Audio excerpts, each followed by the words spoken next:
আসসালামু আলাইকুম। ডাকঘর সঞ্চয় ব্যাংকের পোস্ট অফিস ফিক্সড ডিপোজিটকে অনেকেই পোস্ট অফিস সঞ্চয়পত্র নামে চিনে থাকেন। পোস্ট অফিস ফিক্সড ডিপোজিট কিন্তু সঞ্চয়পত্রের পর সর্বোচ্চ হাইয়েস্ট ইন্টারেস্ট আপনাকে প্রদান করছে। পোস্ট অফিসে ফিক্সড ডিপোজিটের পাশাপাশি কিন্তু সাধারণ হিসাব রয়েছে, মাসে মাসে মুনাফা যেখানে প্রদান করা হয়ে থাকে। পোস্ট অফিস ফিক্সড ডিপোজিটে সর্বোচ্চ 12.30% পর্যন্ত ইন্টারেস্ট প্রদান করছে বর্তমানে সরকার। যাদের সঞ্চয়পত্রের লিমিট শেষ তারা চাইলে কিন্তু পোস্ট অফিস ফিক্সড ডিপোজিটে বিনিয়োগ করতে পারেন। আজকে পোস্ট অফিসের সাধারণ হিসাব এবং মেয়াদি হিসাব অর্থাৎ ফিক্সড ডিপোজিট নিয়ে সম্পূর্ণ ডিটেলস শেয়ার করব। পোস্ট অফিসের মেয়াদি হিসাব এবং ফিক্সড ডিপোজিট বা সাধারণ হিসাবে আপনি সর্বনিম্ন 33 টাকা দিয়ে অ্যাকাউন্ট খুলতে পারবেন। সাধারণ হিসাবের মেয়াদ হয়ে থাকে সাধারণত 1 মাস। এখানে আপনি 1 মাস একটা নির্দিষ্ট পরিমাণ টাকা রাখলে মুনাফা পাবেন। আবার যদি দেখা যায় যে পোস্ট অফিস ফিক্সড ডিপোজিট বা মেয়াদি হিসাবে বিনিয়োগ করেন, তাহলে এখানে আপনার মেয়াদ হয়ে থাকবে সর্বনিম্ন 1 বছর থেকে শুরু করে 2 বছর এবং সর্বোচ্চ 3 বছর।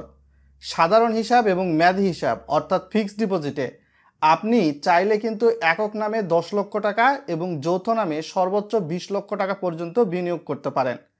ভিডিওটা সম্পূর্ণ কন্টিনিউ করার আগে চ্যানেলে নতুন হলে সাবস্ক্রাইব করে দিবেন, যেহেতু ভিডিওটা গুরুত্বপূর্ণ হচ্ছে। তার সঙ্গে ভিডিওটা লাইক করে আমাদের পরিবারের একজন লাইকের অংশীদার হয়ে যান। বর্তমান সময়ে আপনি যদি পোস্ট অফিসের ফিক্সড ডিপোজিটে বিনিয়োগ করেন, তাহলে 7.5 লক্ষ টাকা পর্যন্ত বিনিয়োগে একরকম স্ল্যাব, 7.5 লক্ষ টাকার বেশি বিনিয়োগে আর একরকম স্ল্যাব কিন্তু রয়েছে। এই হিসাবে বর্তমান সময়ে 7.5 লক্ষ টাকা পর্যন্ত বিনিয়োগে আপনারা 1 বছরের জন্য 11.04% হারে ইন্টারেস্টে মুনাফা পাবেন, যা মেয়াদ শেষে 11,040 টাকা। এর উপর গভর্নমেন্ট 10% হারে উৎসকর কাটবে, সেক্ষেত্রে 1104 টাকা, এবং সেক্ষেত্রে মুনাফা আপনি এখান থেকে পাবেন প্রতি লাখে 9,936 টাকা। এছাড়াও 2 বছর মেয়াদিতে 11.65% ইন্টারেস্ট রয়েছে, যেখানে আপনি মেয়াদ শেষে 11,650 পাবেন, 10% উৎসকর 1,065, হাতে আপনার পৌঁছাবে সাধারণত 10,485 টাকা। 3 বছরে মুনাফার হার 12.30%, যেখানে মেয়াদ শেষে 12,300, 10% উৎসকর 1,230, আপনি হাতে পাবেন 1,170 টাকা।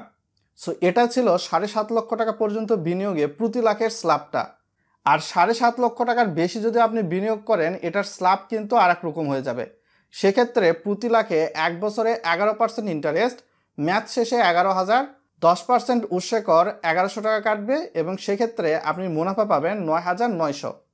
2 বছরে 11.61% ইন্টারেস্টে মেয়াদ শেষে 11,610, 10% উৎসকর 1,161, মুনাফা 10,449। 3 বছরের ক্ষেত্রে আপনি যদি রাখেন 7.5 লক্ষ টাকার বেশি বিনিয়োগে প্রতি লাখে 12.25% ইন্টারেস্টে, মেয়াদ শেষে 12,250, 10% উৎসকর 1,225, হাতে আপনি পাবেন 11,025।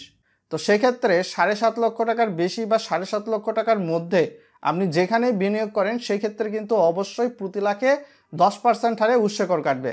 যেমন সঞ্চয়পত্রে 5 লক্ষ টাকা পর্যন্ত বিনিয়োগে 5% উৎসকর, কিন্তু এই ডাকঘর সঞ্চয় স্কিমে আপনি যদি ডাকঘর মেয়াদি হিসাব বা ফিক্সড ডিপোজিট করেন, সেক্ষেত্রে কিন্তু আপনি যে পরিমাণ টাকায় বিনিয়োগ করেন প্রতি লাখে 10% হারে কিন্তু এখানে গভর্নমেন্ট উৎসকর কেটে নিয়ে যাবে। তো এর বাইরে আপনি যদি দেখা যায় পোস্ট অফিসের সাধারণ হিসাবে বিনিয়োগ করেন, যেটা অনেকটা MIS বা মান্থলি ইনকাম স্কিমের মতো, তো সেক্ষেত্রে আপনাকে সর্বোচ্চ ইন্টারেস্ট তারা দিচ্ছে 7.50%। মেয়াদ শেষে আপনারা পাবেন 625 টাকা, 10% হারে উৎসকর 63 টাকা এবং মুনাফা 563 টাকা। তো এক্ষেত্রে আপনার কিন্তু 7.5 লক্ষ টাকা পর্যন্ত বিনিয়োগে আপনার ইন্টারেস্ট রেট সেম, 7.5 লক্ষ টাকার বেশি বিনিয়োগে কিন্তু ইন্টারেস্ট সেম সাধারণ হিসাবে, এবং সাধারণ হিসাবের মুনাফা আপনি প্রতি মাসে উত্তোলন করতে পারবেন। বাট মেয়াদি হিসাব বা ফিক্সড ডিপোজিট এটা 6 মাস পর পর মুনাফা নিতে পারবেন, অথবা 1 বছর পর আপনাকে মুনাফা নেওয়ার সুযোগ দেওয়া হবে, অথবা 2 বছর বা 3 বছর পর একসাথে আপনি চাইলে মুনাফা নিতে পারবেন। অর্থাৎ 7.5 লক্ষ টাকা পর্যন্ত বিনিয়োগে প্রতি লাখে আপনি কিন্তু সর্বোচ্চ 36,900 টাকার মতো পাবেন ট্যাক্স কাটার আগের মুহূর্তে।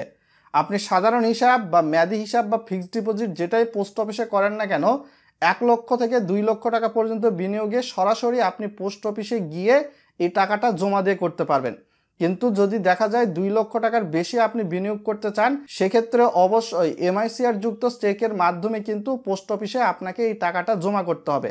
এবং সেক্ষেত্রে 5 লক্ষ টাকা পর্যন্ত বিনিয়োগে আপনার টিন সার্টিফিকেটের বিপরীতে রিটার্ন স্লিপও লাগবে না, টিন সার্টিফিকেটও লাগবে না। তবে 5 লক্ষ টাকার বেশি যদি বিনিয়োগ করতে চান, তো সেক্ষেত্রে অবশ্যই টিন সার্টিফিকেটের বিপরীতে রিটার্ন স্লিপ দেওয়া কিন্তু বাধ্যতামূলক। সো এটাই ছিল বর্তমান সময়ে পোস্ট অফিসের ফিক্সড ডিপোজিট এবং সাধারণ হিসাব নিয়ে সম্পূর্ণ বিস্তারিত ডিটেলস আপডেট। এর বাইরেও যদি আপনার কিছু জানার প্রশ্ন থাকে ভিডিওর কমেন্ট বক্সে করতে পারেন। আর পোস্ট অফিসের ফিক্সড ডিপোজিটে আপনি কিন্তু চাইলে সর্বোচ্চ 3 জন নমিনি দিতে পারবেন।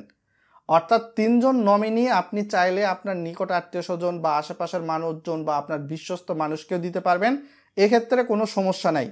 1 বছরের আগে যদি পোস্ট অফিসের ফিক্সড ডিপোজিট আপনি ভাঙান, সেক্ষেত্রে আপনি কোনো ধরনের ইন্টারেস্ট কিন্তু প্রাপ্য হবেন না। ঠিক তেমনিভাবে আপনি পোস্ট অফিসের সাধারণ হিসাব যেটা যদি 1 মাসের আগেই ভাঙান, সেক্ষেত্রেও কিন্তু আপনি কোনো ধরনের মুনাফা পাবেন না। সো এগুলা ছিল বর্তমান সময়ে বিস্তারিত ডিটেলস আপডেট।